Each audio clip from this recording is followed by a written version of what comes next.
Page 26, Yankee Doodle drummer. They are introducing some what we call articulation. It's how you articulate the notes, how you play the notes, how you make them sound.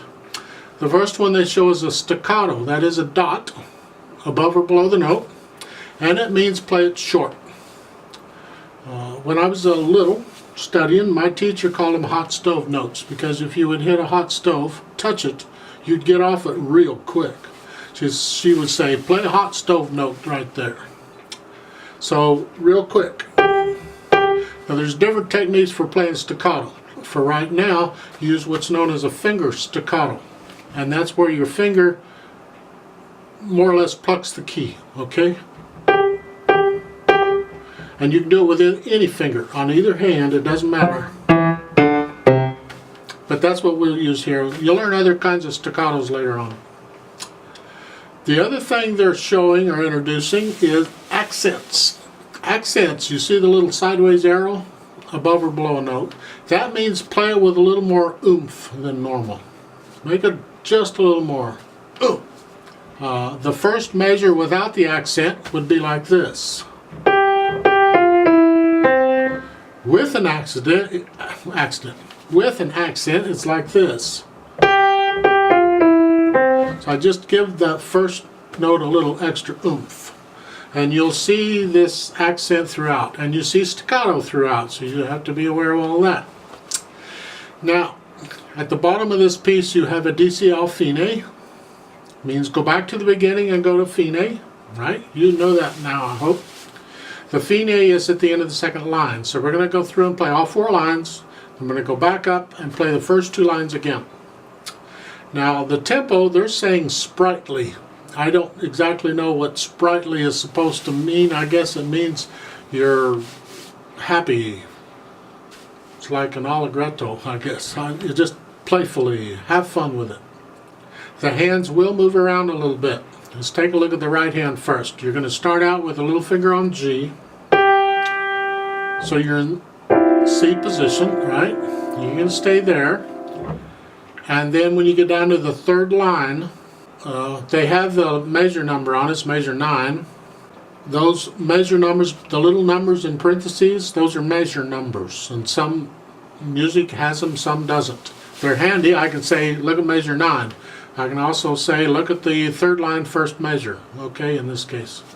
But you've been at C position, and now you got to go up and put your 3rd finger on the C above middle C, up here. Here. Then for the last line, you got to go back down to C position. Alright, so you're going to move around. Again, you decide when you're going to move, because now we have a little problem. There's no rest between the 2nd and 3rd line. So when do you move your hand? Because you're playing that's at the end of the 2nd line, you're playing a half note C. Now without no rest at all, you got to go up and play the 3rd finger on that C. What do you do? Well, I have a suggestion. It's a little more advanced, but maybe you can deal with it. You're going to learn it eventually. You just well learn it now, I suppose. And that is that on measure 9, the first measure of the 3rd line where they tell you to put a 3 on C, I suggest instead of that you use your little finger for that first C. Then put your 3rd finger for the 2nd C. It's a staccato C. The first one's staccato. It's short. That gives you time to move up and put your 3rd finger on the 2nd C. So when you finish the 2nd line, you're down here on C. Then for the first note of the 3rd line, you're going to stretch your hand out to an octave. Very common to play octaves in pianos, no big deal. And you're going to play the first C with your little finger as staccato, and then move your hand up and play the 2nd C with your 3rd finger.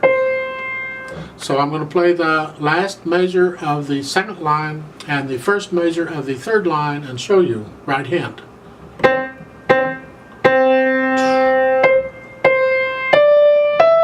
Something like that. That way you can move it. You know, it's just another way of moving hands around. It just makes it a little easier. Once you get used to it, it's pretty simple. For the left hand, you're going to start out with your second measure there, the thumb's on G, so that puts you in C position. And you're fine until you get down to the end of the piece, the last two measures on the fourth line. Then you got to come up with your second finger on B, which puts you in this position, where your thumb's on middle C.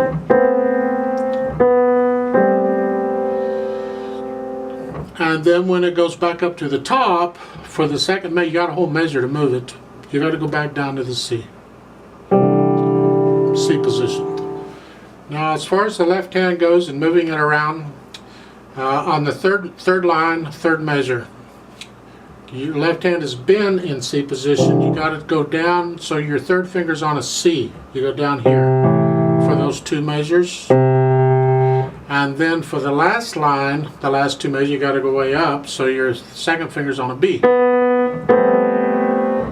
And eventually, then you go back to the beginning of the piece, you're going to go back to C position. So as long as you're aware of that. Now, there is one thing I'd like to point out. Take a look at the last line. You only have one hand playing at a time, but the melody is the whole thing. So both hands get the melody, they're sharing it. Well, first one hand gets it, then the other hand gets it. You want the sound as if one hand played the whole thing. So be careful between the second and third measure. So when you go from the C to the B, you connect them, it sounds like it's one melody.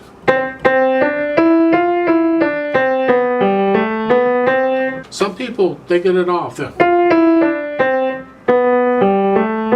It'll sound like totally different. It's got to sound like one hand plays the whole thing.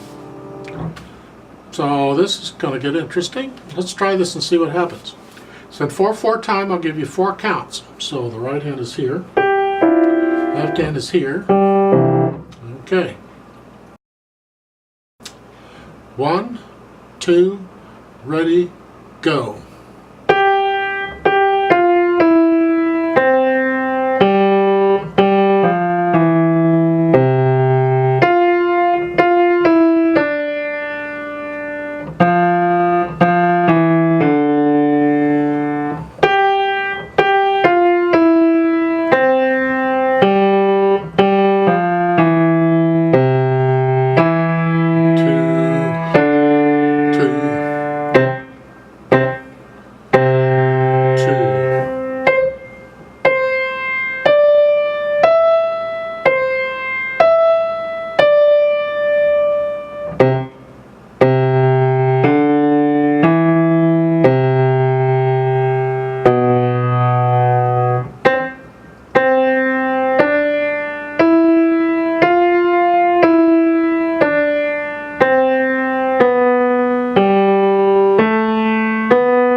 Now, I'll give you an idea of what I think this might sound like in a sprightly fashion, and you can decide for yourself how fast you're going to go. Don't go any faster on this piece than you can play accurately.